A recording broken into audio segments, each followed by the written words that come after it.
So, you have goals and ambitions. The future is looking good and you feel confident.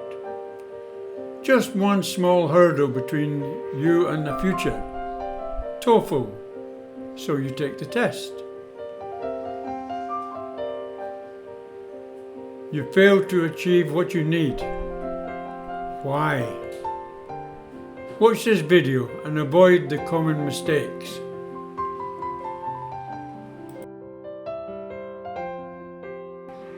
This test might not be the simple breeze that you thought. I am going to outline the common mistakes that people make. And more importantly, I will tell you how to avoid them. So please listen and learn.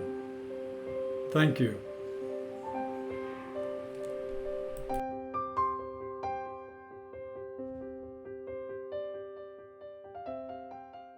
In this video, I give you 8 critical mistakes that students make and subsequently fail to get the required score they are looking for. Important you look at these. Of these 8, there is one that is occasional. There is one that is common, but 6 of them are very common. So important you know of them and take action to remedy them before you take the test. Now this is a very common mistake, not understanding the question. You know, I have listened to many of my students who are very advanced and coming along very well in the preparation for the test, and they'll get a question and they will give me a fantastic answer and it'll be very good, top-notch, vocabulary, excellent, etc.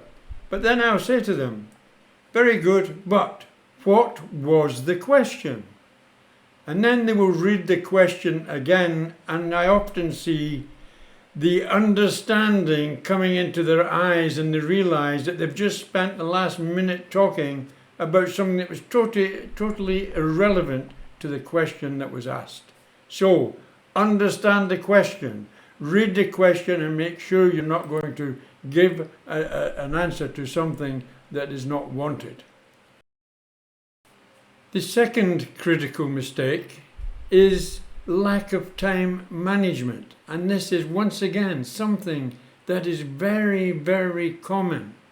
When you're doing this test, you have to have one eye on the clock all the time, making sure you know where the time is going and how long you've got left each time you're answering a section of the test. I see it very common, particularly in the speaking section, where you know you've got a minute to talk and then they're going to move on to the question and you're still talking as the next question begins, and then shock, horror, how are you going to take it all in?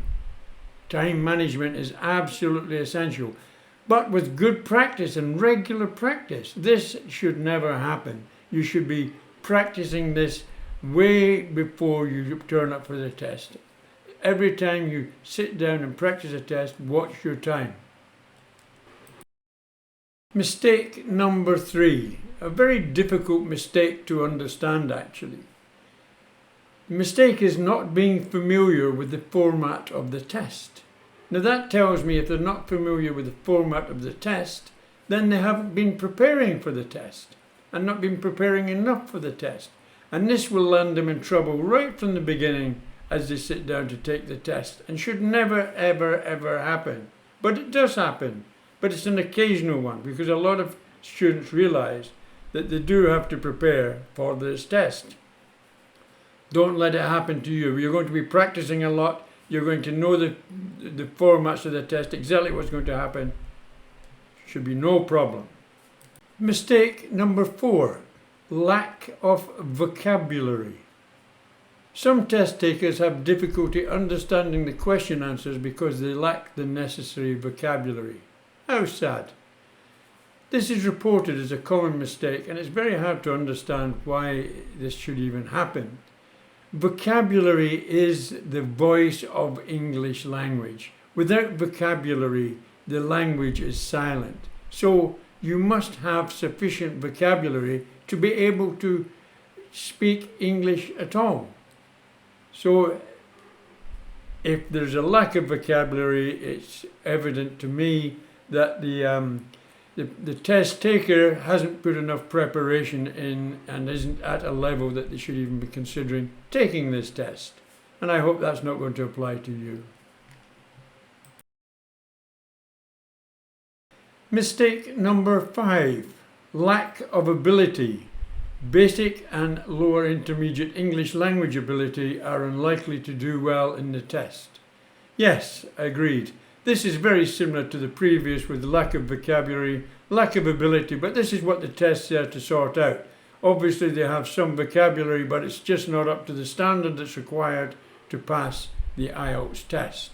It's something that's got to be worked on, and you've got to realise your level of ability before you even take this test, or consequently you're just going to be wasting your money, and we don't want that. Now we're back to another very common mistake, not following the instructions. Once again, this reflects the practice or the lack of practice and the lack of understanding on the format of the test. When you go into the test, you should be fully aware of what's coming and already be well practiced and know how you're going to work with each section of the test. There's no excuse for not knowing the format or how you're going to handle this test. Practice, practice, practice. I cannot say that enough. It's absolutely essential. This should all be second-hand, and when you go into take this test, you should be going in as a very practiced and capable person to pass this test. Number 7 on our list of critical mistakes, another very common one. People not practicing enough before they take the test.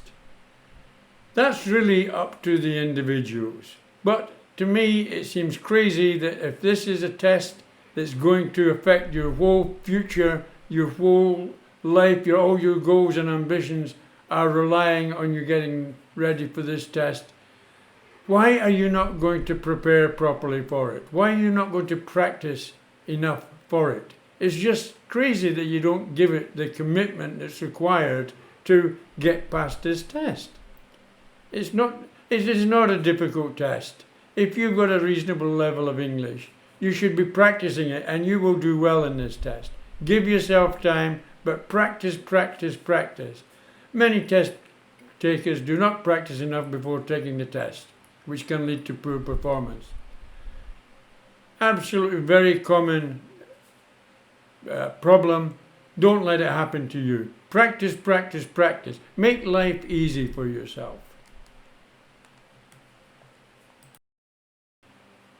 Okay, the last one, number 8. Another very common mistake, one that we should avoid. Being stressed or nervous. Test takers are stressed or nervous, may struggle to focus and perform well on the test. Absolutely, we all know that. We've all been through it. We've all gone into interviews, tests, exams, etc. and had nerves and worries about how we're going to get on. And it's not a comfortable position, I know. But let me tell you something that's absolutely true. We're going back to the same subject every time, and I'm sorry about this, but you can see that it's common with everything. And that's practice, practice, practice, and having a reasonable level of English. If you've got the level of English and you practice, practice, practice, and you'll be improving your level of English, and you will be becoming familiar with the test, and you will eventually, in a very short time, I can assure you, end up very confident and very able to go in and sit this test. And you won't do it with any worries. You will know on that day you are capable. I've seen it with many of my students. When we started working together and we're working on this TOEFL, they're just not sure of themselves. They just want help, assistance, a little bit of guidance, etc. But after a few times together, I can see their confidence and their ability much increased, and they go into the test and do very, very well. because they know they can pass it. So there we are.